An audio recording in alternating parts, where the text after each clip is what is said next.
Alhamdulillah pagi ini kita dapat bersama lagi dalam kuliah Sahih Bukhari, dalam kuliah Sunan Tirmizi ya, Sunan Tirmizi atau Jami' Tirmizi. Kita telah sampai ke hadis yang ke-94 di bawah bab menyapu khuf. Dia daripada sini lagi. Hari itu kita dah baca dah. Tapi oleh kerana yang hari ini pun masih ada kaitan dengan bab yang ke-70 ni.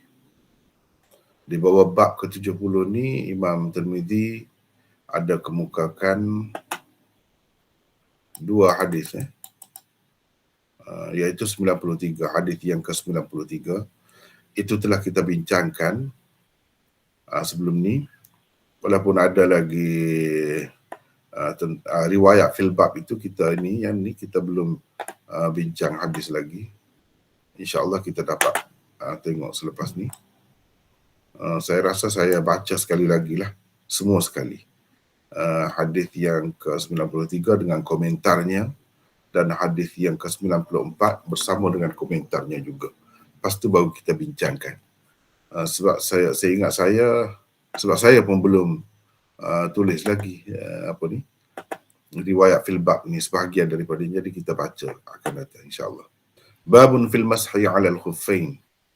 Wa bihi qala haddatsana Hannad qala haddatsana Waki' 'an al-A'mash 'an Ibrahim 'an Hammam bin al-Harith qala bala Jarir bin Abdullah thumma tawadda'a wa masaha 'ala khuffayhi وقيل له أتفعل هذا قال وما يمنعني وقد رأيت رسول الله صلى الله عليه وسلم يفعله قال إبراهيم وكان يعجبهم حديث جرير لأن إسلامه كان بعد نزول المائدة هذا قول إبراهيم يعني كان يعجبهم قال وفي الباب عن عمر وعلي وحذيفة والمغيرة وبلال وسعد وأبي أيوب وسلمان وبريدة وعمر بن أمية وأنس وسهل بن سعد ويعلى بن مرة وعبادة بن الصامت وأسامة بن شريك وأبي أمامة وجابر وأسامة بن زيد وابن عبادة ويقال ابن عمارة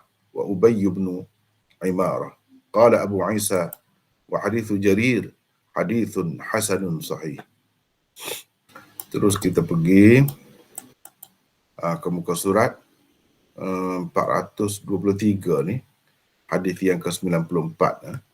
Wa yurwa an Syahr bin Haushab qala ra'aitu Jarir bin Abdullah tawadda'a wa masaha 'ala khuffayhi faqultu lahu fi dhalik faqala ra'aitu an-nabiy sallallahu alaihi wasallam tawadda'a wa masaha 'ala khuffayhi faqultu lahu aqbala al-ma'idah أم بعد المائدة فقال ما أسلمت إلا بعد المائدة. حدثنا بذلك قتيبة قال حدثنا خالد بن زياد الترمذي عن مقاتل بن حيان عن شهر بن حوشب عن جرير قال وروى بقية عن إبراهيم بن أدهم عن مقاتل بن حيان عن شهر بن حوشب عن جرير وهذا حديث مفسر لأن بعض من أنكر المسح على الخفين تأول أن مسح النبي صلى الله عليه وسلم على الخفين كان قبل نزول المائدة وذكر جرير في حديثه أنه رأى النبي صلى الله عليه وسلم مسح على الخفين بعد نزول المائدة. Itu kita masuk bab lain. Baik, sekali lagi kita pergi ke tempat mula-mula kita baca tadi untuk melihat terjemahannya. Bab menyapu khuf. Bab ke-70 ialah bab menyapu khuf, kedua khuf. Atau kedua-dua khuf. Imam Tirmizi dengan sanadnya meriwayatkan daripada Jarir bin Abdullah, meriwayatkan daripada Hammam bin Al-Harith. Dia berkata, Jarir bin Abdullah membuang air kecil, kemudian berwudu dengan menyapu kedua khufnya. Lalu dikatakan kepadanya, apakah engkau melakukan ini? Maka beliau berkata, apa yang menghalangiku daripada melakukannya, yakni menyapu khuf? Aku pernah melihat Rasulullah sallallahu alaihi wasallam melakukannya. Ibrahim berkata, orang ramai menyukai hadis Jarir ini kerana beliau memeluk agama Islam setelah turunnya surah Al-Ma'idah, maksudnya ayat wudu di dalam surah Al-Ma'idah. Ini adalah kata-kata Ibrahim, iaitu orang ramai menyukai hadis Jarir ini, iaitu kata-kata Ibrahim. Seterusnya Abu Isa berkata, dalam bab ini ada juga riwayat daripada Umar, Ali, Hudzaifah, Al-Mughirah, Bilal, Sa'ad, Abu Ayyub, Salman, dan sahabat-sahabat yang tertulis di situ nama-namanya tu. Nanti kita akan tengok seterusnya. Seterusnya hadis yang ke-94, hadis yang ke-94 iaitu muka surat 423 ya. Diriwayatkan daripada Syahr bin Haushab, dia berkata, aku melihat Jarir bin Abdullah radhiyallahu anhu berwudu dengan menyapu kedua khufnya.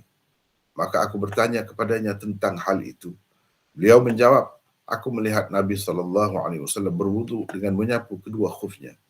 Aku terus bertanya kepadanya, apakah itu sebelum turun surah Al-Ma'idah atau selepasnya?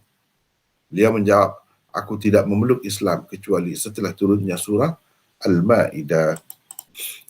Qutaibah bin Sa'id meriwayatkan hadis itu kepada kami. Katanya Khalid bin Ziyad At-Tirmidzi meriwayatkan kepada kami daripada Mukhatil bin Hayyan, daripada Syahr bin Haushab, daripada Jarir. Itulah bahagian seterusnya. Tirmidzi berkata, Baqiyah meriwayatkan daripada Ibrahim bin Adham, daripada Muqatil bin Hayyan, daripada Syahr bin Haushab, daripada Jarir. Dan ini adalah hadis mufassar, kerana ada orang tidak mahu menerima sapu khuf dalam berwudu. Ia mentakwilkan perbuatan Nabi SAW menyapu kedua khufnya sebelum turun surah Al-Ma'idah. Sedangkan Jarir menyebutkan di dalam hadisnya bahawa dia melihat Nabi SAW menyapu kedua khufnya setelah turun surah Al-Ma'idah. Itulah sambungan kepada hadis 94, komentar Imam Tirmidzi terhadap hadis yang ke-94 yang juga berada di bawah tajuk yang sama. Tajuk yang sama. Itu bab menyapu kedua khuf, iaitu bab ke-70. Bab ke-70. Bab ke-70 ni sebenarnya kita telah bincangkan sebelum ni, tetapi riwayat fil bab itu belum lagi kita bincangkan dengan habis ya, semua sekali. Kecuali kalau kita nak tinggalkan, kalau kita nak tengok, ni riwayat-riwayatnya boleh kita tengok di sini, ya. Boleh kita tengok di sini. Baru ni kita berhenti setakat hadis Anas diriwayatkan oleh Ibnu Hibban. Di bawah ni kan hadis fil bab, orang panggil ni. Hadis fil bab. Qala wa fil bab an Umar wa Ali wa Hudzaifah wal Mughirah wa Bilal wa Sa'din wa Abi Ayyub dan lain-lain sahabat ini sampai kepada Anas, hadis Anas. Ini belum lagi, ini yang belum kita bincang riwayat-riwayatnya. Kita hanya sempat hari itu bincang hadis riwayat Ammar bin Umayyah. Ini semua riwayat fil bab namanya, dan ia merupakan syawahid kepada hadis utama yang dikemukakan oleh Imam Tirmidzi, iaitu hadis Jarir bin Abdullah Al-Bajali. Jadi ni syawahid orang panggil.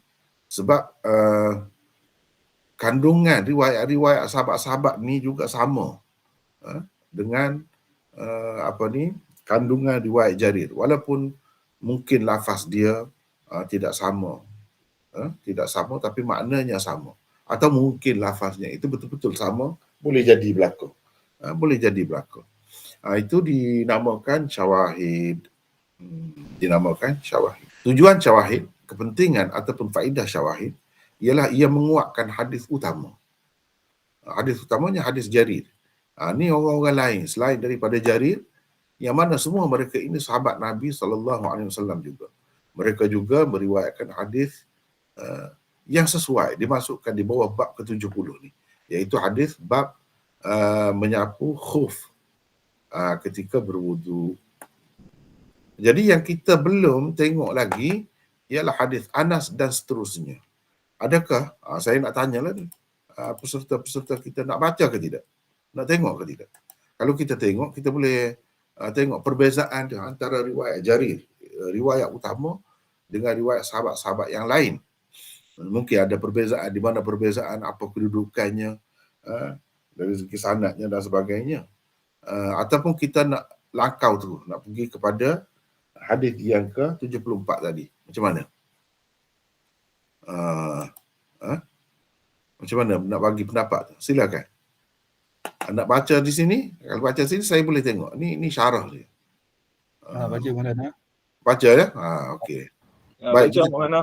Boleh? Boleh. Okey. Baik. Sahabat yang ke-11 yang juga meriwayatkan hadis fil bab namanya. Hadis di bawah bab ni. Mana sesuai dimasukkan di bawah bab ke-70. Iaitu hadis menyapu khuf. Hadis-hadis yang menyatakan sapu khuf ni memang disyariatkan. Memang ada. Sehingga sekarang ini. Mana ia tidak mansukh. Itu maksudnya. Hadis berkenaan dengan itulah. Baik, hadis Anas diriwayatkan oleh Ibnu Hibban di dalam sahihnya. Ni kitab ni bagus. Kitab orang baru. Pengarangnya masih ada setakat yang saya tahu. Syekh Muhammad ni. Orang Ethiopia, orang Habasyah, tapi lama tinggal di Mekah dan sangat alim. Zaman sekarang ni salah seorang yang sangat alim dalam bidang hadis. Rujukan utama sekarang ni. Juga dia ni. Baik. Jilid 2, muka surat 307. Ini boleh kita lihat dalam Syamilah misalnya, kalau kita nak tengok sendiri hadis itu dalam riwayat Ibnu Hibban begini. Dan dia kemukakan di bawah ni. Bukhari dalam tarikhnya, Tarikh Al-Kabir, Tirmizi dalam Ilal Kabirnya ada sebut juga. Lafaz riwayat Ibnu Hibban begini. Ini lafaz riwayat Ibnu Hibban. Jadi Abu Ya'fur kata, saya bertanya Anas bin Malik tentang menyapu kedua khuf. Anas jawab, dia kata, kana Rasulullah sallallahu alaihi wasallam yamsahu alaihi ma intaha. Rasulullah sallallahu alaihi wasallam selalu menyapu khuf ini. Mana ketika berwudu, itu kata Anas. Intaha, habis setakat itu. Ini dalam Sahih Ibnu Hibban, cuba tengok. Dia bagi cukup ni. Ini saya nak bagi tahulah sedikit kepada peserta kita, hadirin dan hadirat sekalian, yang belajar Sunan Tirmizi ni. Saya rasa kalau ada 2 buah kitab ini sudah cukup, sudah memadai sebagai asas lah. Kalau nak lebih lagi itu tentulah banyak lagi rujukannya lebih baik, seperti yang saya tunjuk di sini. Ini semua rujukan Tirmizi semua ni. Ini semua rujukan Tirmizi. Tapi kalau ada Ithaful Talib Al-Ahwazi tadi dengan Tuhfatul Ahwazi. Ini Tuhfatul Ahwazi. Ini Tuhfatul Ahwazi ni kitab asaslah kepada Ithaf At-Talib Al-Ahwazi. Jadi dia macam pelengkap kepada Ithaf, kepada Tuhfatul Ahwazi. Ithaf tadi tu pelengkap. Tuhfatul Ahwazi lebih ringkas lagi. Tetapi sebenarnya cukup dah juga. Kalau nak lebih lagi, tengok kitab Ithaf At-Talibil Ahwazi. Ini adalah pelengkap. 2 ni pun saya rasa sudah lebih daripada cukup dah. Sudah lebih daripada cukup. Itu kalau kita tak tengok lagi yang lain-lain yang saya sebut tadi, banyak lagi ni. Ini semua rujukan untuk Sunan Tirmizi. Sama ada yang ada dengan saya ni dalam bahasa Arab ataupun bahasa Urdu. Ni ada dengan saya. Baik. Ithaf At-Talib Al-Ahwazi, ini pelengkap, macam kita kata takmilah lah, ataupun tatimmah kepada kitab Tuhfatul Ahwazi. Inilah dia. Baik. Hadis Sahal bin Sa'ad seterusnya. perawi yang ke-12 ni sahabat yang ke-12. Farawahu Ibnu Khuzaimah. Farawahu Ibnu Khuzaimah fi sahihihi. Ini ada dalam Sahih Ibnu Khuzaimah. Ibnu Abi Syaibah dalam musnadnya. Musnad musannaf lain, musnad lain. Tabarani dalam kabirnya, ini mu'jam kabirnya. Ini dia bagi semua rujukan jilid berapa, muka surat berapa. Dan Ruyani dalam musnadnya. Lafaz riwayat At-Tabarani. Kenapa dia sebut begini? Dia sebut beberapa orang yang meriwayatkan ini. Ada dalam kitab ni, ada beberapa kitab ni. Kenapa dia sebut lafaz Tabarani? Sebab mungkin lafaz orang-orang lain ini berbeza. Sedikit sebanyak. Jadi dengan sebab itu dia kena pilih satu. Kena pilih satu. Daripada yang banyak-banyak ni. Itu cara dia. Cara kita nak kemukakan hadis, begitulah. Kita kena ambil salah satu. Lafaz Tabarani. Maknanya dengan sanad dia lah. Di bawah ni yang akan dikemukakan ni. Hadisnya hadis nombor 5895. Di dalam Mu'jam Kabir Tabarani. Adapun orang lain tu sanad masing-masing lah. Mungkin lafaznya sama. Atau mungkin lafaz dia tidak sama. Jadi dia ambil satu. Walau bagaimanapun hadis ini ada diriwayatkan oleh beberapa pengarang kitab-kitab hadis utama. Ini antaranya Sahal bin Sa'ad, Abdul Aziz bin Abi Hazim kata, aku mendengar ayahku, yakni Abu Hazim berkata, aku melihat Sahal bin Sa'ad yabulu baula Syekhil Kabir. Dia kencing sebagai kencing orang yang sudah sangat tua. Orang sangat tua ni dia tak berapa nak dapat kawal kencing dia. Yakadu yasbiquhu qa'iman. Hampir-hampir kencing itu terkeluar tanpa dikehendakinya. Sambil berdiri dia kencing. Mana dia tidak dapat mengawal dengan sepenuhnya kencing. Dia kena cepat. Kalau berasa nak kencing tu, kena cepat pergi. Dia kencing tu sambil berdiri. Thumma tawadda'a. Kemudian dia berwudu. Saya tu terjemah begitulah. Terjemah. Wa masaha 'alal khuffain, dan menyapu kedua khufnya. Faqultu, saya pun tanya, kata Abu Hazim, ala tanzi'uhuma? Adakah kamu tidak menanggalkan khuf, kedua khuf itu? Dia kata, ra'aitu man huwa khairum minni wa minka yasna'u hadha. Aku telah melihat orang yang lebih baik daripadaku dan lebih baik daripadamu melakukan ini. Orang yang lebih baik daripada ku dan daripadamu, itu maksudnya siapa? Nabi SAW, Rasulullah. Jadi kalau Rasulullah, orang yang lebih baik daripadaku dan lebih baik daripadamu melakukannya, apa masalahnya? Apa masalah? Gitu. Ini dalam Mu'jam Kabir. Ini dibagi rujukan cukup. Yang ke-13, ini hadis ni sahih. Yang ke-13, hadis Ya'la bin Murrah. Itu diriwayatkan oleh Tabarani di dalam kabirnya. Dia ringkas. Maksudnya Al-Mu'jamul Kabir. Kata dia, ini dengan sanad dia, kita tak payah baca sanad lah sebab nak ringkas kan. Daripada Ya'la bin Murrah. Daripada cucu dia, Umar bin Abdullah bin Ya'la bin Murrah. Daripada ayahnya, Umar meriwayatkan daripada ayah dia Abdullah, daripada datuknya, dan ayahnya meriwayatkan daripada datuknya, iaitu sahabat Nabi ini, Ya'la bin Murrah. Kata dia, kunna idza safarna ma'a Rasulillah sallallahu alaihi wasallam lam nanzi' khifafana thalathan fa idza shahidna fa yawmun wa lailah. Kami apabila dalam perjalanan yang ini bermusafir bersama Rasulullah, tidak menanggalkan khuf kami selama 3 hari. Jadi 3 hari 3 malam lah. Bila kami berada di tempat sendiri, yang ini bermukim, tidak ke mana-mana, maka kami menyapu dalam masa sehari semalam. Intaha, habis di situ. Al-Haythami, Hafiz Al-Haythami berkata, rawahu Tabarani fil Kabir. Tabarani meriwayatkannya di dalam Mu'jam Kabir. Di dalamnya, makna dalam sanadnya itu ada Umar bin Abdullah bin Ya'la, wa huwa mujma'un ala dha'fihi. Ini ijma' para ulama hadis tentang kedhaifannya. Maknanya hadis Ya'la bin Murrah ni dhaif. Jadi Jadi riwayat fil bab ni, Imam Tirmizi kata wa fil bab an fulan fulan fulan tu, dia ada macam-macam. Ada yang sahih, ada yang hasan, ada yang dhaif. Tak kira lah. Tetapi boleh masuk di bawah bab ni, bab ke-70. Yang ke-14, hadis Ubadah bin As-Samit. Ia juga diriwayatkan oleh At-Tabarani dalam Mu'jam Kabirnya. Ini dia sebut sanad dia, kita tak payah bacalah ya. Dia kata, Ubadah bin As-Samit kata, ra'aitu an-nabiy sallallahu alaihi wasallam bala thumma tawadda'a wa masaha ala khuffih.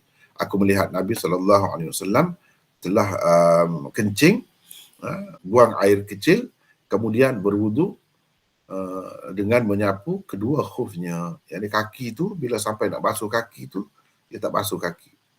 Sebaliknya sapu khuf. Qala Syekh Ibn Daqiq al-Aid fi al-Imam wa yunzaru fi sama' al-Hasan an Ubadah. Intaha.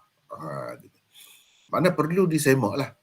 Sama' Hasan ini sabit ke daripada Ubadah bin As-Samit atau tidak sabit? Qala al-Haythami fi al-Majma' Majma'iz Zawaid wa Manba'il Fawaid. Dia kata rawahu at-Tabarani fil Kabir min riwayat Abi Utbah 'an al-Hasan wa lam ajid man dzakarahu. Saya tidak temui orang yang menyebutnya. Orang yang menyebut hadis ini. Intaha, habis setakat itu. Sebab masih dipertikaikan Hasan Basri ini sempat dengar sesuatu daripada Ubadah bin As-Samit ke atau tidak. Kalau tidak, bermakna hadis ini putus sanadnya, munqati'. Bila munqati', maknanya dhaif. Yang ke-15, hadis Usamah bin Syarik radhiyallahu anhu. Ia juga diriwayatkan oleh At-Tabarani di dalam Mu'jam Kabir. Ini dengan sanad dia semua. Dia sebut di sini daripada Usamah bin Syarik, anna Nabi sallallahu alaihi wasallam qala fil mashi 'ala al-khuffain lil musafir thalatha wa lil muqim yawmun wa laylah. Nabi sallallahu alaihi wasallam kata berhubung dengan sapu kedua khuf ni ketika berwuduk untuk orang yang bermusafir 3 hari 3 malam, dan untuk orang yang bermukim sehari semalam sahaja boleh sapu. Lepas tu kena tanggalkanlah. Kalau orang yang bermukim lepas sehari semalam tu kena tanggalkan, ambil air semaya, basuh kaki. Lepas tu pakai pula. Bila pakai pula tu boleh sehari semalam pula. Begitulah kalau orang yang tidak bermusafir. Adapun orang yang bermusafir tidak menanggalkan selama 3 hari pun tak apa. Yang ke-16, hadis Abi Umamah. Ia diriwayatkan oleh At-Tabarani di dalam Mu'jam Kabir dan Mu'jam Awsatnya. Tengok, saya tak sebut adalah jilid berapa, muka surat berapa tu, tengok sendirilah, nampak situ kan. Ibnu Adi di dalam Al-Kamilnya. Kata Tabarani, ini dengan sanadnya dia bawa lagi, daripada Abi Umamah, bahawa Rasulullah sallallahu alaihi wasallam masaha 'ala al-khuffain wal 'imamah fi ghazwati Tabuk. Rasulullah sallallahu alaihi wasallam sapu kedua khufnya dan serbannya dalam peperangan Tabuk. Mana dia sapu serban. Sapu, mana ketika sapu kepala tu kan, dia tak sapu kepala, dia sapu atas serban dia saja. Begitu. Lepas tu dia sapu khuf. Wal hadis dhaif. Tapi hadis ini dhaif. Dalam isnadnya ada Ufair bin Ma'dan, dhaif, sebagaimana tersebut di dalam Taqrib, yang ini Taqribut Tahdhib. Yang ke-17, hadis Jabir, ia diriwayatkan oleh Ibnu Majah di dalam sunannya dan Ibnu Rahawai di dalam musnadnya, sebagaimana tersebut di dalam Al-Matalib, yakni Al-Matalibul Aliyah, dan Abu Ya'la di dalam musnadnya. Lafaz Ibnu Rahawai begini. Kita ringkaslah. Jabir bin Abdullah kata, marra Rasulullah sallallahu alaihi wasallam bi rajulin yatawaddau wa huwa yaghsilu khuffayhi faqala bi yadihi hakadha innama amartu bil mashi wa farraja baina asabi'i kaffayhi ala khuffayhi, intaha. Jadi Rasulullah sallallahu alaihi wasallam lalu dekat satu orang yang sedang berwuduk, dia membasuh khufnya. Orang tu basuh khufnya. Faqala bi yadihi hakadha. Nabi sallallahu alaihi wasallam pun isyaratkan dengan tangan dia. Aku hanya suruh begini, sapu begini. Nabi sallallahu alaihi wasallam renggangkan jari jemarinya, kedua belah jari tangan baginda jari jemari kedua belah tangannya sambil menyapu di atas kedua khufnya. Dia tidak, maksudnya beginilah. Tengok sini, dia tidak rapatkan begini tangan dia tu. Nampak? Tapi dia renggang. Tak kisahlah mana. Tidaklah kata pisah, sengaja merapatkan itu. Tidak. Tidak syarat. Renggang kan, dia sapu. Nabi kata, aku hanya suruh begini, bukan suruh basuh. Nabi tegurlah. Hadis ini dhaif juga, kerana di dalam sanadnya ada Jarir bin Yazid. Dia perawi dhaif, sebagaimana dalam Taqrib. Hadis yang ke-18 iaitu hadis Usamah bin Zaid. Usamah bin Zaid. Ia diriwayatkan oleh An-Nasa'i di dalam Kubra, Syafi'i di dalam Ibnu Khuzaimah dalam sahihnya, Ibnu Hibban dalam sahihnya, Tabarani dalam kabirnya, yakni Mu'jam Kabir, dan Hakim dalam Mustadraknya. Lafaz An-Nasa'i begini. Dia ambil satu saja. Sebab yang lain-lain mungkin tentu dah sanad dia tu berbeza. Kemudian lafaz dia pun mungkin sedikit sebanyak berbeza. Tapi daripada sahabat yang samalah. Iaitu daripada Usamah bin Zaid. Dia kata, dakhala Rasulullah sallallahu alaihi wasallam wa Bilal al-aswaf fa dhahaba li hajatihi thumma kharaja. Qala Usamah fas'altu Bilalan ma sana'a. Qala Bilal ذهب النبي صلى الله عليه وسلم لحاجته ثم توضأ فغسل وجهه ويديه ومسح برأسه ومسح على الخفين ثم صلى انتهى والحديث صحيح. Usamah kata Rasulullah sallallahu alaihi wasallam dengan Bilal masuk ke Aswaf. Aswaf itu nama satu tempat di Madinah. Dia pun pergi untuk qada hajat. Kemudian mereka berdua keluar dari tempat buang air. Usamah pun tanya. Usamah pun kata, aku tanya Bilal, apa yang Nabi buat? Bilal kata, Nabi SAW pergi qada hajat. Lepas tu, baginda berwudu dengan membasuh mukanya, kedua tangannya, dan menyapu kepalanya. Serta menyapu kedua khufnya. Kemudian baginda bersalat. Intaha, habis di situ. Hadis ini sahih. Hadis Ubay bin Imarah diriwayatkan oleh Abu Dawud dalam sunannya, Ibnu Majah dalam sunannya, Ibnu Abi Syaibah dalam musannafnya, Tabarani dalam Mu'jam Kabirnya dan Mu'jam Awsatnya, Daraqutni dalam sunannya, Al-Hakim dalam Mustadraknya, dan Al-Baihaqi di dalam Kubranya, Sunan Kubranya. Lafaz riwayat Abu Dawud begini. Kata Yahya bin Ayyub, dia ni sahabat yang sempat bersembahyang bersama Rasulullah dengan menghadap kepada dua kiblat. Qiblatain, dua kiblat. Annahu qal, bahawa beliau berkata, ini riwayat daripada Ubay bin Imarah. Kata Yahya bin Ayyub, Ubay bin Imarah ni sahabat yang sempat bersembahyang bersama Rasulullah dengan menghadap kepada dua kiblat. Yakni Baitul Maqdis dan Kaabah. Baitullahil Haram. Dia kata, wahai Rasulullah, amsahu 'alal khuffain, saya boleh sapu khuf, kedua khuf saya? Nabi kata, na'am. Qala yauman, satu hari? Qala yauman. Nabi kata satu hari, boleh. Dia tanya lagi, 2 hari? Nabi kata 2 hari pun boleh. Qala, dia kata lagi, wa thalatha, 3 hari? Boleh tak? Nabi kata, na'am. Wa ma syi'ta, ya. Berapa hari pun kamu mahu. Gitu.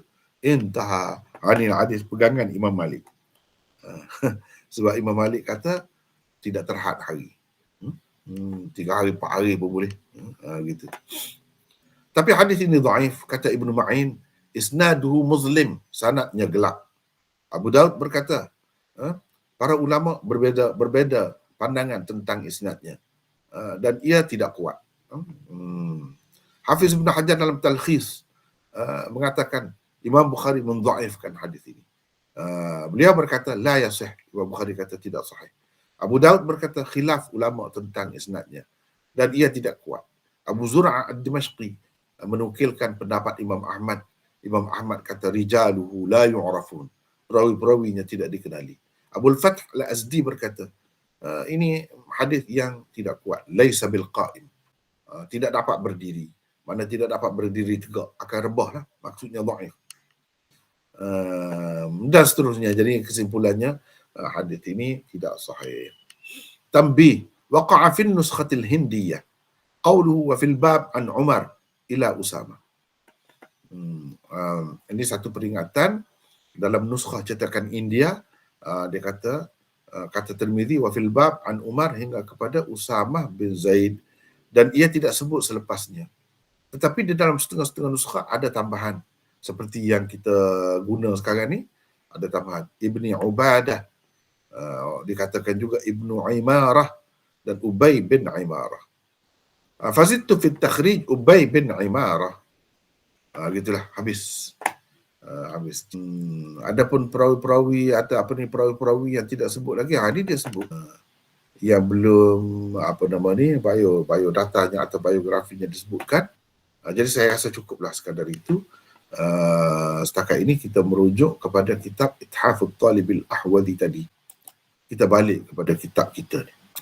Imam Tirmizi kata, wa hadithu Jarir hadithun hasanun sahih. Hadis Jarir yang beliau kemukakan sebagai riwayat utama itu, ini adalah hadis hasan sahih. Baik, kita tengok ni, nota 854. Memang ia hadis yang disepakati para ulama tentang kesahihannya. Selain terdapat di dalam Jami' Tirmizi ini, ia juga ada di dalam Sahih Bukhari, Sahih Muslim, Sunan Abi Daud, Sunan Nasa'i, Sunan Ibni Majah, Musannaf Ibnu Abi Syaibah, Musannaf Abdul Razzaq, Musnad Ahmad, Musnad Al-Humaidi, Musnad Abi Daud At-Tayalisi, Sahih Ibnu Khuzaimah, Sahih Ibnu Hibban, dan lain-lain. Antara pengajaran, panduan, pedoman dan hukum hakam yang terdapat di dalam hadis ini ialah, ni saya nak minta orang lain bacalah ya. Saya baca mana? Silakan. Okey. Yang pertama, ia menyatakan menyapu khuf dalam berwuduk itu memang suatu yang disyariatkan. Itulah pendapat jumhur ahli ilmu. Ibn Abdul Bar dalam At-Tamhid berkata, dalam hadis ini terdapat hukum besar yang membezakan golongan ahli sunnah dan ahli bid'ah, iaitu hukum harus menyapu khuf dalam berwuduk. Ia tidak ditolak kecuali oleh ahli bid'ah yang keluar dari jamaah orang-orang Islam yang terdiri dari ahli fiqh dan athar. Tiada khilaf di antara mereka dalam perkara ini, baik di Hijaz, Iraq maupun Syam, bahkan di seluruh negeri, kecuali satu golongan ahli bid'ah. Mereka sahaja yang menolak menyapu khuf. Lihat At-Tamhid jilid 11 muka surat 134. Kedua, menyapu khuf dalam berwuduk telah menjadi syiar ahli sunnah wal jamaah. Kerana itu, ia juga tersebut di dalam kitab-kitab akidah. Menolaknya bererti menolak sesuatu yang mutawatir dan ia merupakan syiar ahlul bid'ah.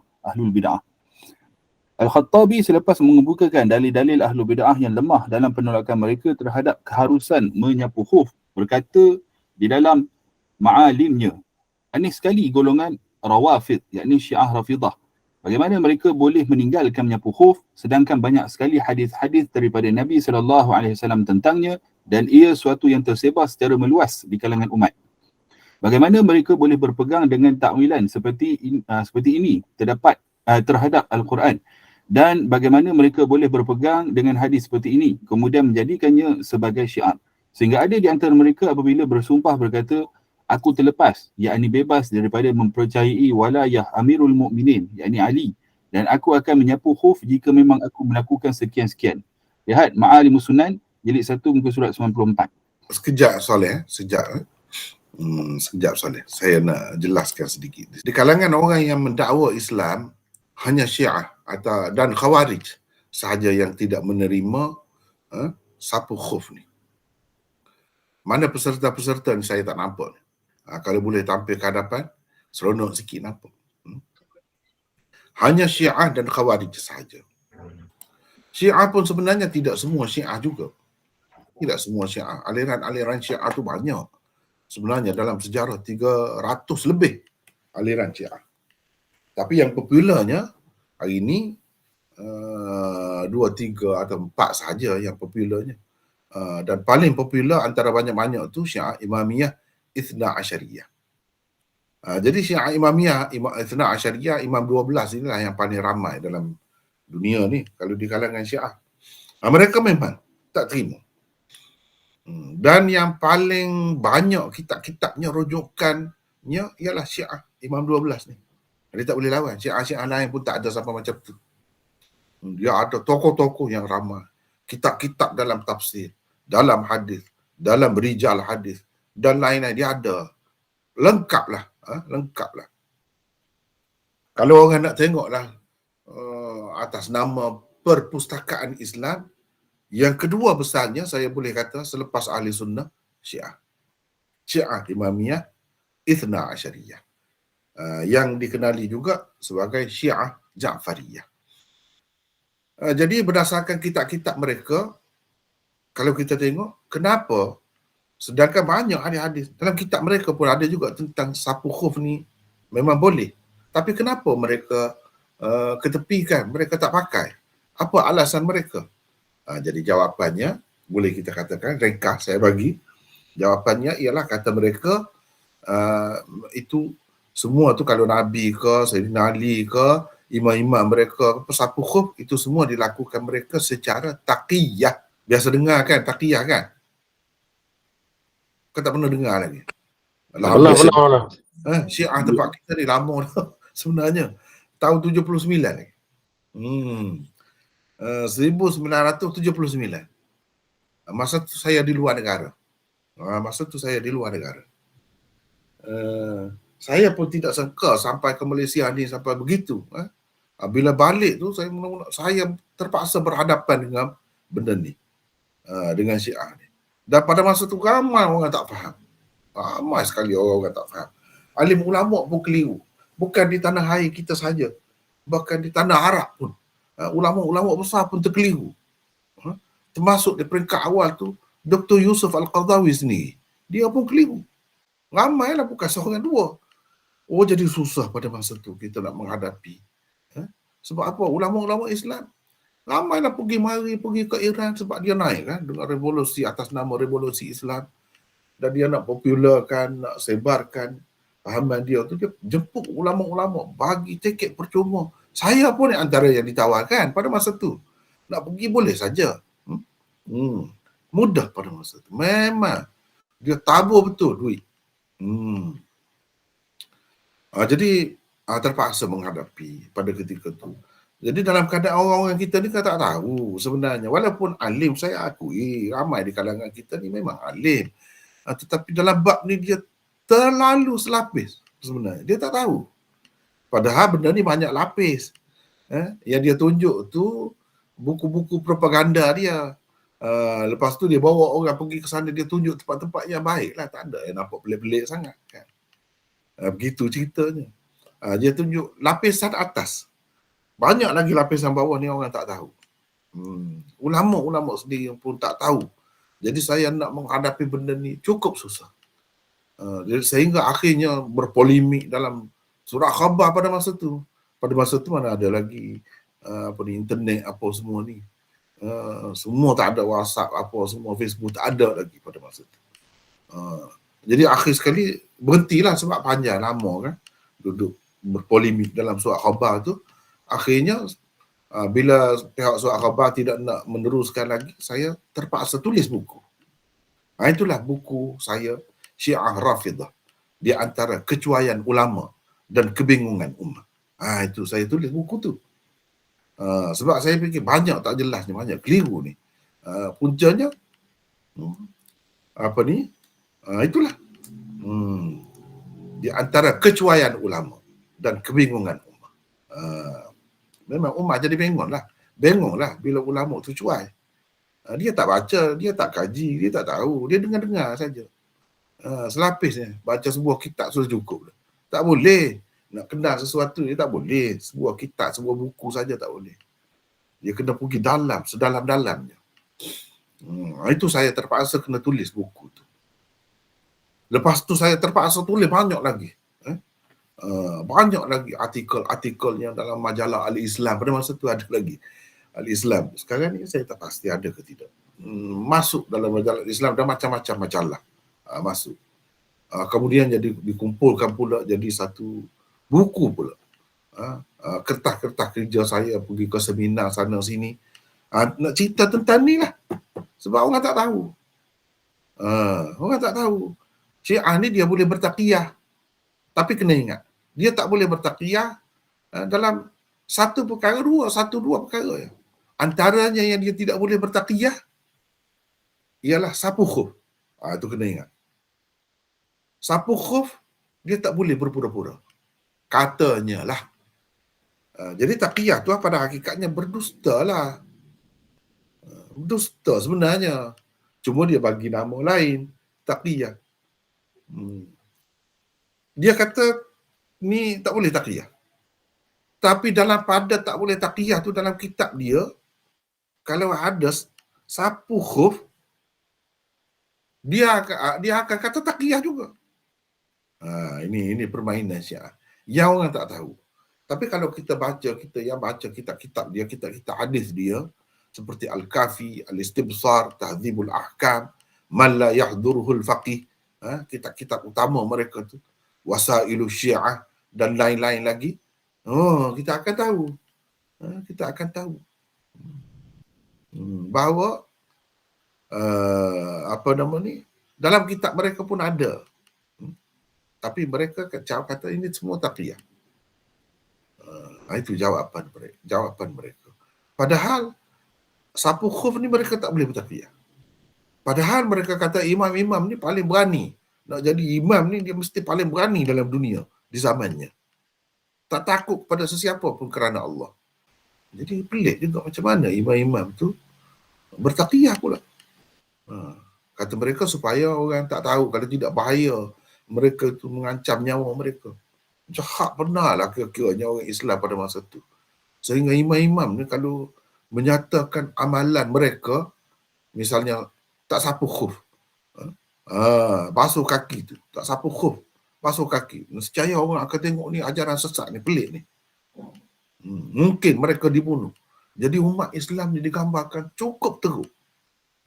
Jadi anak-anak cucu Nabi SAW kalau nak melaksanakan ajaran Nabi yang mereka fahami, yang mereka terima, tak dapat.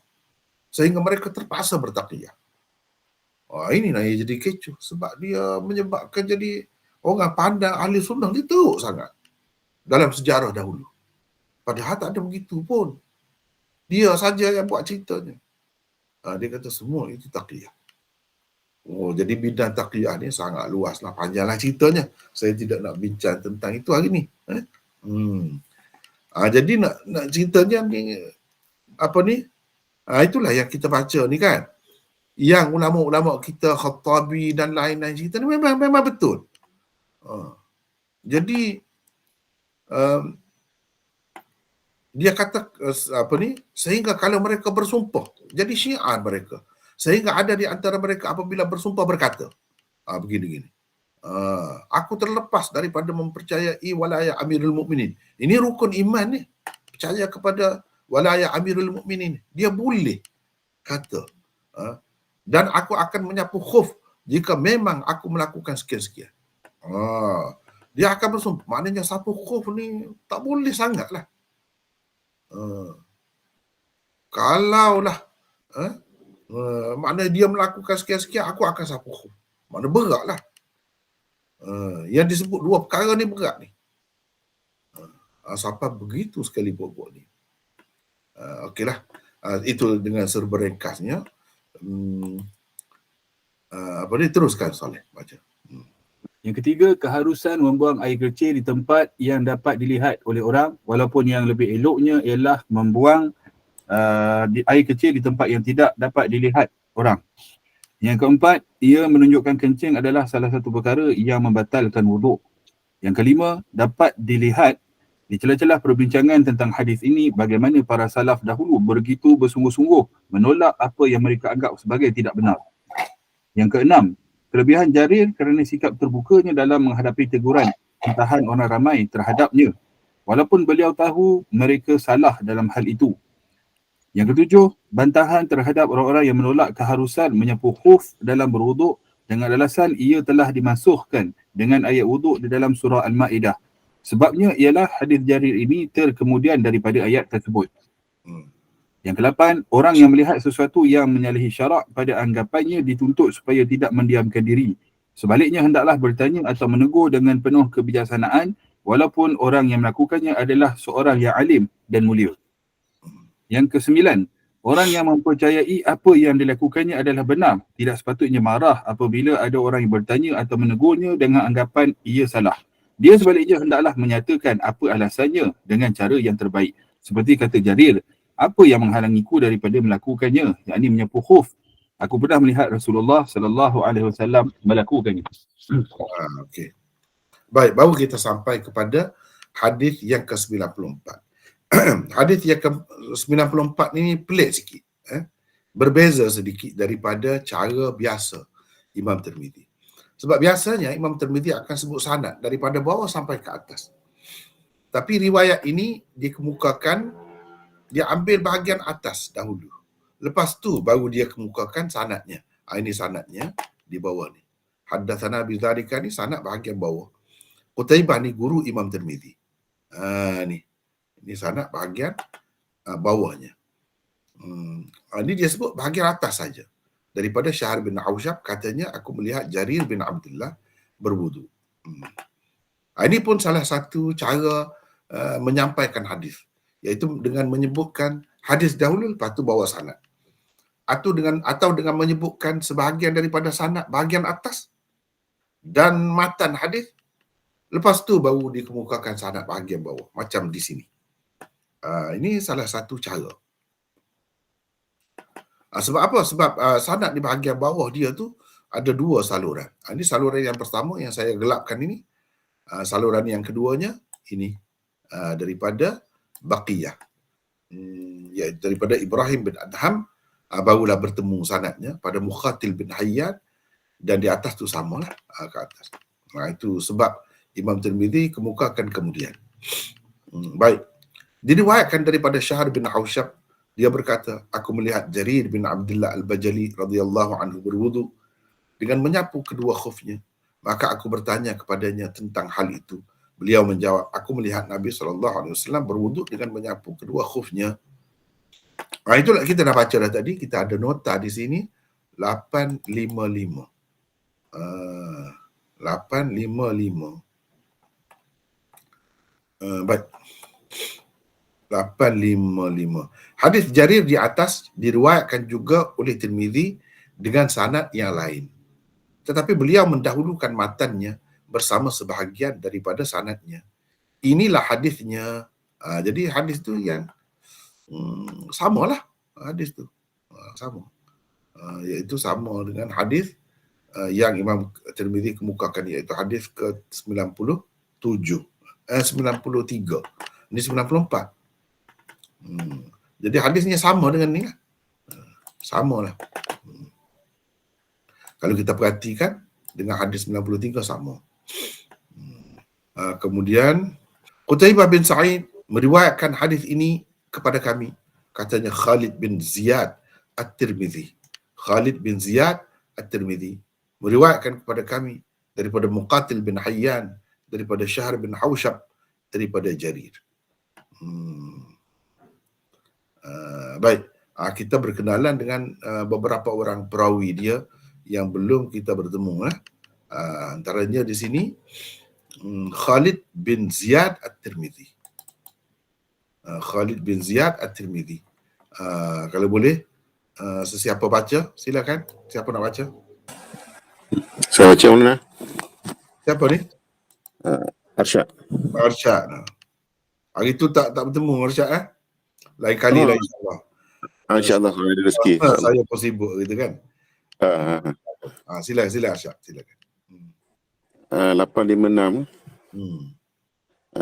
Al-Azdi seorang perawi syaduk. Jadi ni sambungan mana Al-Azdi ni sambungan kepada ni Khalid bin Ziyad At-Tirmizi Al-Azdi. Ni sambungan cerita tentang dia. Teruskan. Al-Azdi seorang perawi syaduk.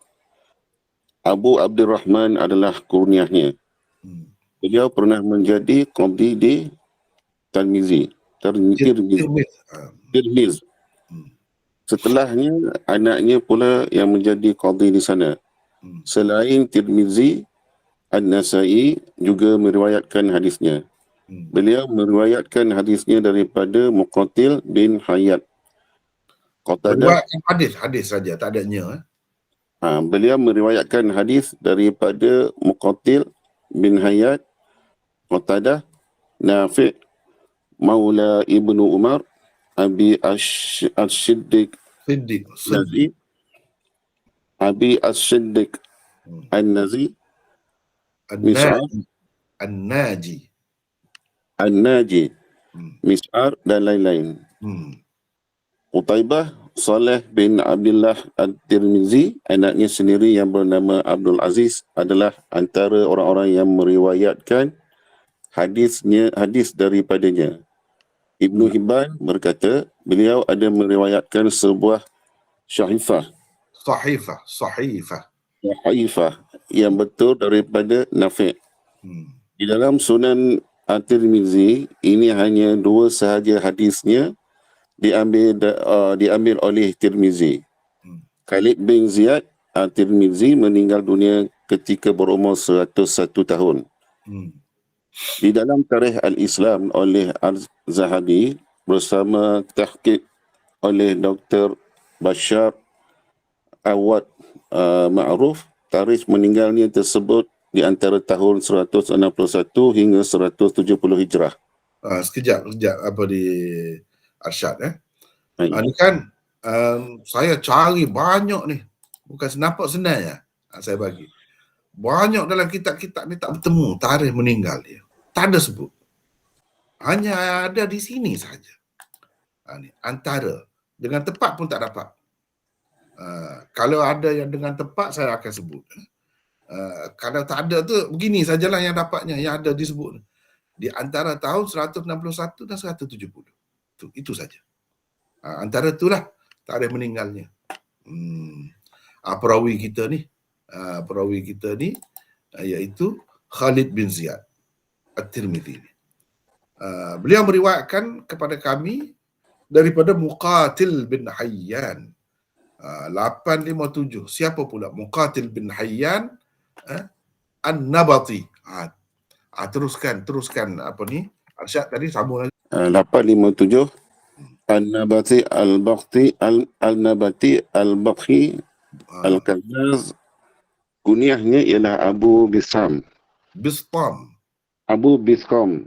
seorang perawi syaduk dari lagi mulia, yakni alim. Al-Azdi tersilap dalam dakwaannya bahawa Waqi' telah menganggap Muqatil sebagai pendusta. Sedangkan yang dianggap sebagai pendusta oleh Waqi' itu ialah Muqatil bin Sulaiman. Demikian tersebut di dalam Al-Taqrib. Muqatil bin Hayyan meriwayatkan hadis daripada Mujahid, Urwah bin Salim, Ibrahim bin Adham, Ibnu Mubarak dan lain-lain pula adalah antara orang-orang yang meriwayatkan hadis daripadanya. Ibnu Ma'in, Abu Dawud, Ibnu Hibban dan lain-lain bahkan mengatakan Muqatil Siqah. Riwayatnya diambil oleh Muslim dan keempat-empat orang pengarang kitab-kitab sunan yang utama. Di dalam Sunan At-Tirmizi, ini hanya 3 sahaja hadisnya diriwayatkan oleh At-Tirmizi. Muqatil bin Hayyan telah meninggal dunia sekitar tahun 150 Hijrah di India. Ini tentang Muqatil bin Hayyan. Muqatil bin Hayyan, perawi di atas ni. Dia pula mengambil daripada Syahr bin Haushab. Syahr bin Haushab ni oleh kerana kita dah ada bagi dah biografi dia, saya tidak ulang lagi di sini. Boleh dicek dalam nota kita yang lepas ada daripada Jarir. Tapi kalau kita nak tengok boleh Muqatil bin Hayyan di atas dia tu Syahr bin Haushab bin Abdullah Al-Bajali. Dalam nota yang saya buat pun sudah ada. Tanbih, hadis Jarir hadha min riwayat Syahr bin Haushab anhu sahih. Hadis Jarir ini daripada riwayat Syahr bin Haushab sahih. Walaupun dia ni perawi hasanul hadis, tetapi ada orang lain. Saya pun ada sebut ni. Tak apa, kita tengok lagi. Teruskan. Daripada Jarir 858. Teruskan Arsyad, baca lagi ni. Ya, ni. 858 hadis Jarir menerusi riwayat Syar bin Hausab boleh juga dikatakan sahih walaupun Syar dianggap sebagai perawi hasanul hadis sahaja. Ini kerana Abu Zur'ah bin Amar bin Jarir telah menjadi mutabik kepadanya berdasarkan riwayat Ibnu Abi Syaibah di dalam Musannafnya, Abu Daud di dalam Sunannya, Ibnu Khuzaimah di dalam Sahihnya, Al-Hakim di dalam Mustadraknya, dan Al-Baihaqi di dalam Sunan Kubranya, dan lain-lain. Tetapi perawi daripada Abu Zur'ah ialah Bukair bin Amir. Dia seorang perawi daif. Selain itu, Mujahid juga menjadi mutabik kepada Syar dalam meriwayatkannya daripada Jarir. Riwayatnya dikemukakan oleh Ahmad di dalam musnadnya. Okey. Itu cerita tentang riwayat ini. Kemudian Imam Tirmizi cerita pula saluran yang lain. Tirmizi berkata, Baqiyah meriwayatkan daripada Ibrahim bin Adham, daripada Muqatil bin Hayyan, daripada Syahri bin Haushab, daripada Jarir. Dan ini adalah hadis mufassar. Baik, kita ada perawi Baqiyah pula di sini. Siapa orang lain pula lah? Boleh baca. Assalamualaikum. Waalaikumsalam warahmatullahi. Ya. Saya Fuad. Ya, silakan. 859 ya, mana? Ya. Bismillahirrahmanirrahim. Baqiyah bin Al-Walid bin Syahid bin Kalau Masyaallah. Bin Sa'id bin Ka'b Al-Kala'i Al-Himshi.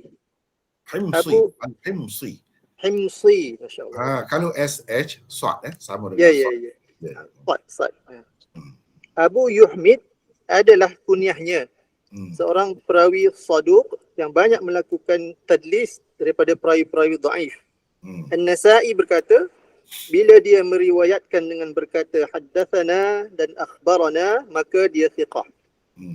Al-Jawzajani berkata, bila dia meriwayatkan daripada perawi-perawi thiqah, maka tidak mengapa dengan hadisnya.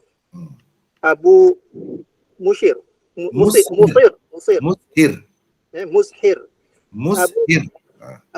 Mushir payah juga.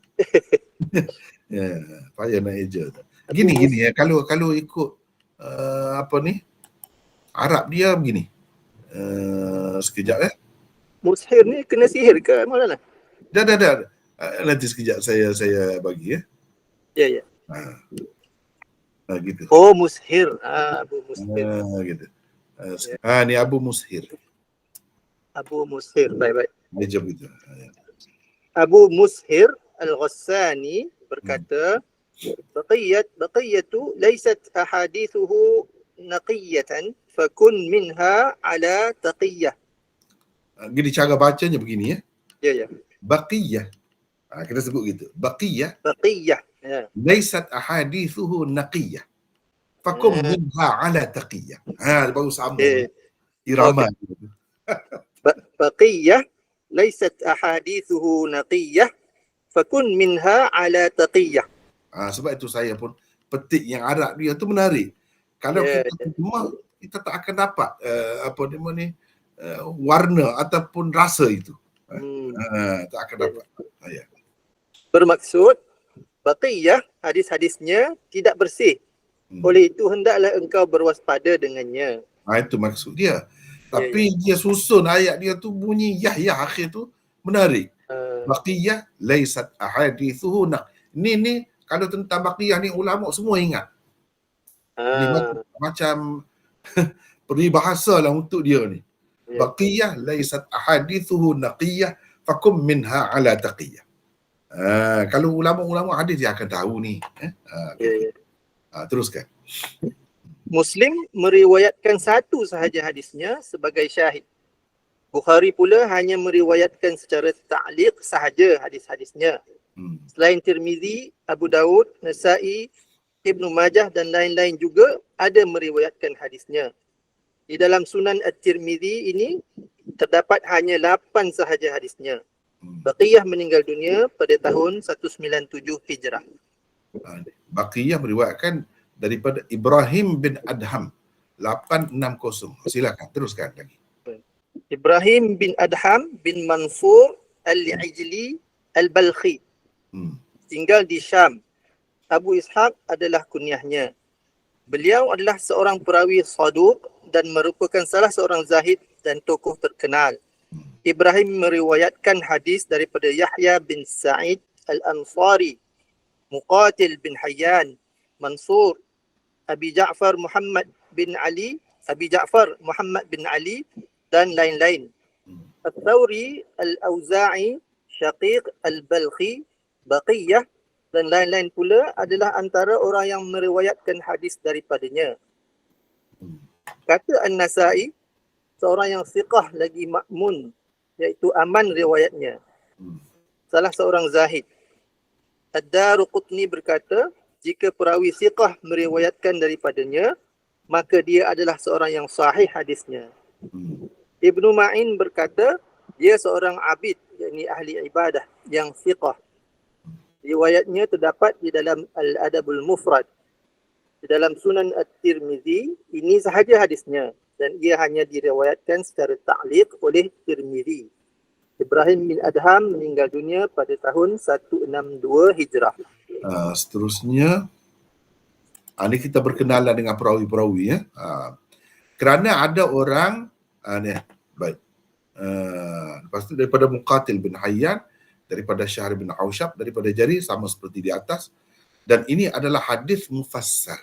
Jadi kita nak kenal apa itu hadis mufassar. 861. Silakan baca lagi. Ya. Hadis mufassar ialah hadis yang terang dan tiada sebarang kekeliruan padanya. Mungkin juga sinnya dibaca dengan kasrah sebagai isim fa'il. Kalau begitu, maka ia bererti hadis yang menerang dan menjelaskan riwayat mutlak yang tidak menjelaskan bahawa Jarir memeluk agama Islam setelah turunnya ayat berkenaan di dalam surah Al-Ma'idah. Jadi hadis ini kalau kita kata mufassir, hadis mufassir bermakna ia menjelaskan riwayat mutlak. Kalau ada riwayat Jarir yang tidak menyebutkan dulu ke atau selepas turunnya ayat surah Al-Ma'idah itu. Jadi kita kena pakai hadis-hadis yang mutlak tu sesuai dengan hadis yang disebut macam ni, hadis mufassir ini. Begitu maksudnya. Hadis yang menjelaskan kedudukan hadis itu. Sama ada sebelum atau selepas. Kalau dalam kes ni lah. Kalau dalam kes ni begitu. Kalau mufassar maknanya yang telah dijelaskan. Mana kita tahu kedudukannya. Kalau orang nak kata ayat wuduk di dalam surah Al-Ma'idah tu, ya ayyuhallazina amanu idza qumtum ila shalah faghsilu wujuhakum wa aydiyakum ila al-marafiq dan seterusnya tu, ayat wuduk tu, kalau orang kata ayat itu memansuhkan hadis Jarir ini, tak benar. Sebab apa? Sebab Jarir memeluk agama Islam selepas turun surah Al-Ma'idah, termasuk ayat wuduk itu. Bermakna ayat itu tidak memansuhkan hadis Jarir. Tak boleh, sebab kaedah nasakh ni, mansuh nasakh ni, nasikh itu dia kena kemudian daripada yang dimansuhkan. Mana ayat Quran ini kena kemudian daripada hadis tu. Kena pasti begitu. Sedangkan ini melalui hadis ini kita dapat pastikan hadis ini kemudian. Jadi macam mana ayat yang turun dahulu memansuhkan yang kemudian? Itu tak boleh. Mengikut kaedah nasakh, tak boleh macam tu. Jadi bila kita sudah jelas Jarir cerita ni, dia tengok Nabi sapu khufnya ketika berwuduk tu setelah turun ayat wuduk. Bermakna dalam ayat wuduk yang suruh basuh kaki itu dalam keadaan tidak berkhuf. Kalau berkhuf boleh sapu saja di atasnya. Gitu maksudnya. Jadi itu jelaslah dengan kita mengetahui hadis ini, jelas sekali. Kalau kita tengok hadis yang Imam Tirmizi kemukakan, hadis 93-94 ini, itulah maksudnya. Kerana ada orang tidak mahu menerima sapu khuf dalam berwuduk, ia mentakwil perbuatan Nabi SAW menyapu kedua khufnya sebelum turun surah Al-Maidah. Ada orang yang mendakwa begitu. Padahal tidak. Sedangkan Jarir menyebutkan, itulah 862. Teruskan apa ni? Baca tadi. 862. Artinya ialah mereka menganggap hadis Jarir yang menyatakan dia melihat Nabi SAW menyapu kedua khufnya itu adalah sebelum turunnya ayat wuduk di dalam surah Al-Maidah. Maka ia dimansuhkan dengan ayat tersebut. Jarir pula menerusi hadis ini membantah dengan berkata bahawa dia memeluk agama Islam setelah turunnya ayat itu. Itu maksud bantahan tu. Jadi macam mana nak kata mansuh? Daripada sinilah kita faham. Sahabat-sahabat ni dia cukup faham. Mansuh ni macam mana, nak jadi ayat nasikh ni macam mana, dia tahu. Dan di situlah ia menjadi asas kepada ulama-ulama kemudian dalam menentukan hukum nasakh itu. Nak kita kata ayat ni memansuhkan ayat ni, kita kena pastikan ayat yang memansuhkan itu turunnya kemudian daripada peristiwa yang kita nak kata mansukh itu. Tak boleh kita buat andaian-andaian saja, tak boleh. Kena ada bukti. Kena ada dalil yang cukup. Begitu. Jadi bahawa dia melihat Nabi SAW menyapu kedua khufnya setelah turun surah Al-Maidah. Turun surah Al-Maidah 863. Teruskan lagi. 863. Kalau begitu, bagaimana ia akan dimansuhkan oleh ayat wuduk di dalam surah Al-Maidah? Ayat wuduk di dalam surah Al-Maidah itu sepatutnya dipakai untuk orang yang tidak memakai khuf. Dalam keadaan itu, wajiblah ia membasuh kedua belah kakinya. Dalam keadaan memakai khuf pula, orang yang berwuduk boleh saja menyapunya tanpa menanggalkannya untuk membasuh kaki, sebagaimana tersebut di dalam hadis yang diriwayatkan oleh Jarir. Begitu ya. Saya nak tunjuk ayat itu. Ayat di dalam surah Al-Maidah itu kita boleh tengok sini. Cuba perhatiin. Ini orang panggil ayat wudu. Ayat tayamum pun duduk di sini juga, dalam ni juga. Ayat tayamum di sini juga. Ayat yang ke-6 surah Al-Maidah. Cuba kita perhatikan. Allah SWT berfirman, Ya ayyuhalladzina amanu idza qumtum ila shalah faghsilu wujuhakum wa aydiyakum ila al-marafiq wamsahu bi ru'usikum wa arjulakum ila al-ka'bain. Ini cerita tentang apa yang perlu dibasuh, apa yang perlu disapu. Bila kamu nak bersembahyang, maksudnya dalam keadaan kamu tidak ada wudu, kamu berhadas, maka kamu hendaklah membasuh. Faghsilu wujuhakum. Basuhlah muka kamu. Muka-muka kamu dan tangan-tangan kamu. Mungkin ramai, khitab ni ramai kan. Termasuk siku. Hingga ke siku. Atau termasuk siku. Basuh tangan tu hingga ke siku, termasuk siku. Wamsahu biru'usikum wa arjulakum. Di sini masalahnya di sini. Dan sapulah kepala kamu dan kaki-kaki kamu. Ini ayat Quran ni. Dia pelik ni. Ini pelik. Sapulah kepala kamu biru'usikum wa arjulikum lah sepatutnya. Sebab waw ni kita nak kata ataf ke mana? Waw ni haraf ataf. Dia nak ataf ke mana? Kalau kita ataf kepada ru'usikum, berarti kaki ni kena sapu juga. Sebab dia berkait dengan wamsahu ni, kena sapu. Dan sapulah kepala kamu dan kaki-kaki kamu. Maksudnya, kaki-kaki kamu tu kena sapu juga. Tetapi, terbukti, cuba kita tengok ni dalam Quran mana-mana pun. Wa arjulakum. Bukan wa arjulikum. Arjulakum. Dengan sebab itu, waw ini bukan ataf kepada ru'usikum. Yang sebelumnya ni. Tetapi ia ataf kepada wujuhakum ni. Di sini. Bermakna ia juga termasuk dalam anggota yang kena basuh. Basuh muka, tangan hingga ke siku dan kaki hingga ke buku lali. kedua buku lali. Basuh tu hingga ke buku lali. Sebab itu arjula. Ini semua ni kepada orang yang belajar, dia tahulah. Dia boleh faham lah.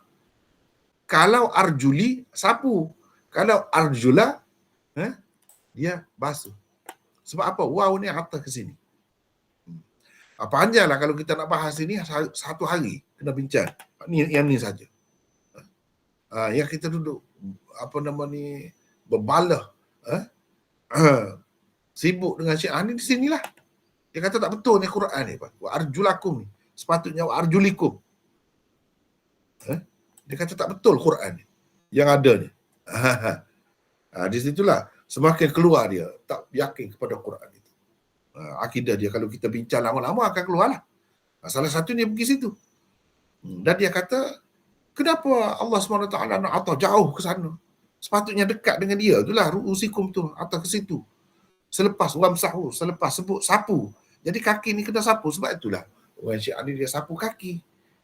Ketika berwuduk tu bukan sapu khuf dah, sapu kaki. Sapu khuf tak boleh. Kena sapu kaki, bukan basuh kaki. Sesiapa yang basuh kaki tak sah wuduk dia. Itu mengikut Syiah. Kena jelas, kena jelas, kena faham tu.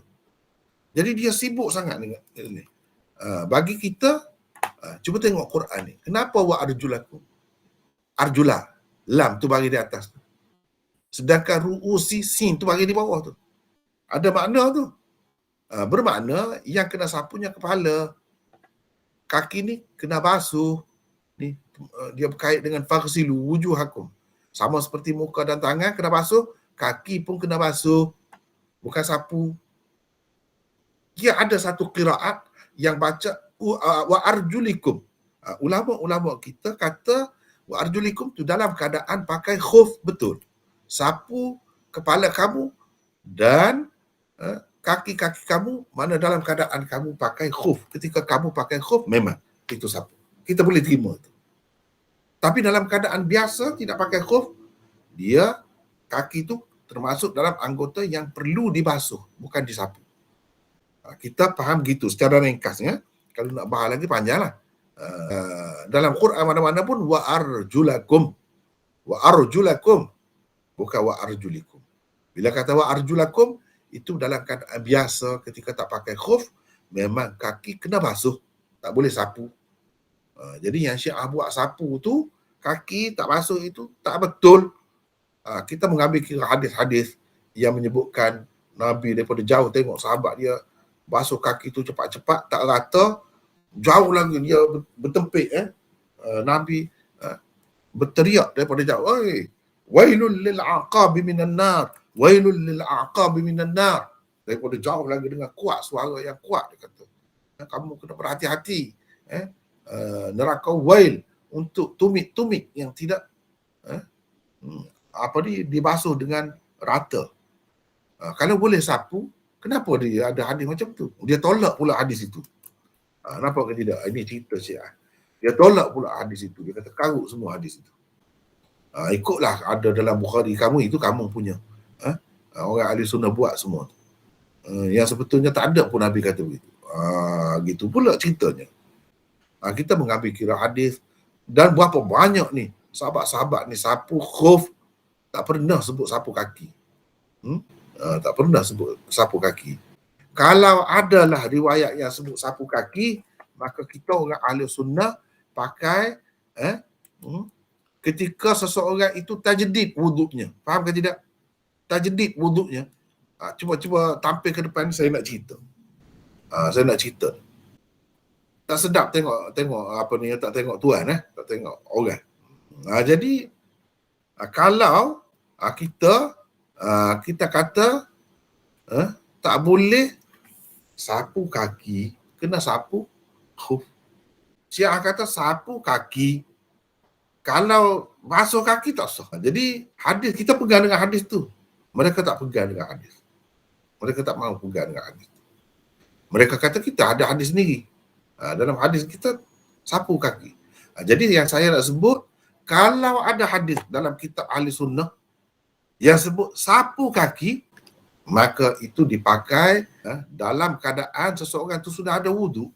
Sudah ada wuduk. wudunya tak batal lagi, tetapi dia nak tajdid wudu.